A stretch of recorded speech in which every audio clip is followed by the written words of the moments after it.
പപ്പ വീട്ടിലുള്ളപ്പോ പപ്പയുടെ പുറത്തു തൂങ്ങി ഇങ്ങനെ നടക്കലാണ് കുഞ്ഞുവിന്റെ ഇപ്പോഴത്തെ പ്രധാന വിനോദം. വലുതാവുമ്പോ ഇതൊക്കെ അവനൊരു സ്വീറ്റ് മെമ്മറി ആയിരിക്കും. ഈ ഒരു തോട്ടിലാണ് ഇത്തവണത്തെ ഫാദേഴ്സ് ഡേ കാർഡ് ഞങ്ങൾ പ്ലാൻ ചെയ്തത്.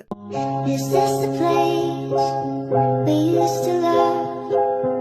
Is this the place that I've been dreaming of? Happy Father's Day. Thank you. അതെങ്ങനെയാന്ന് പറഞ്ഞു കൊടുക്കും പപ്പക്ക്.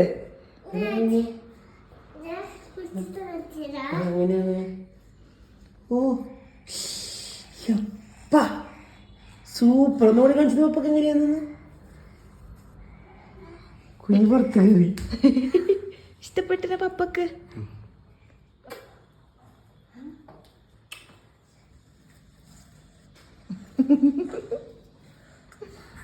സൂപ്പർ അല്ലേ?